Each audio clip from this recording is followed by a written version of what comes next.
बहुत समय पहले की बात है। किशनपुर गांव में रमेश नाम का एक गरीब लकड़हारा रहता था। वो बहुत मेहनती व ईमानदार था।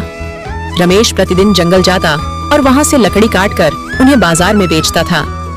लकड़ी काटकर जो धन मिलता था उसी से उसका गुजारा चलता था।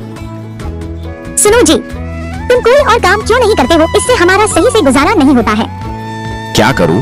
भाग्यवान कोई और काम भी तो नहीं मिल रहा है। अगले दिन रमेश लकड़ी खोजते खोजते घने जंगल में पहुंच जाता है। तभी उसे रास्ते में किसी की पुकारने की आवाज सुनाई देती है। रमेश पास जाके देखता है तो उसे एक जलपरी दिखाई देती है। कृपया मेरी मदद करो, मैं बहुत दिन से बीमार हूँ। लेकिन मैं भला तुम्हारी मदद कैसे कर सकता हूँ? तुम तो एक जलपरी हो। इसी जंगल कुछ मील दूर एक गुफा है। उस गुफा के अंदर एक जादुई गुलाब के फूल है। उसे लाकर मुझे दे दो, जिससे मैं ठीक हो जाऊंगी। रमेश जलपरी की बात मानकर उस जादुई गुलाब की तलाश में चल देता है। कुछ समय चलने के बाद वह उस गुफा के पास पहुंच जाता है। रमेश गुफा के अंदर जाता है। जैसे ही रमेश फूल तोड़ने वाला होता है तभी उसमें से एक जिन निकलता है। मूर्ख मानव, तुम यह जादुई फूल नहीं ले जा सकते जब तक तुम मेरे 2 प्रश्नों के उत्तर नहीं दे देते। यदि तुमने मेरे दोनों प्रश्न के उत्तर सही दिए तो तुम यह फूल ले जा सकते हो। यदि तुमने एक भी प्रश्न के उत्तर गलत दिए तो मैं तुझे खा जाऊंगा।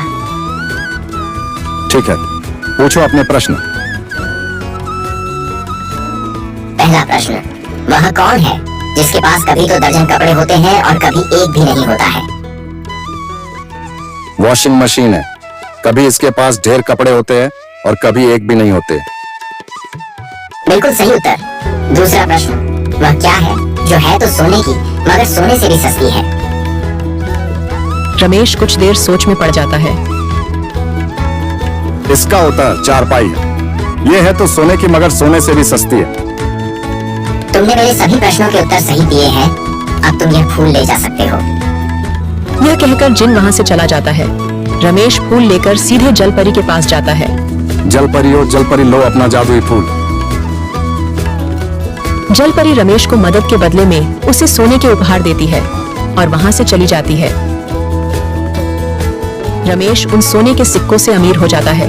फिर वह अपना जीवन हंसी खुशी से गुजारने लगता है।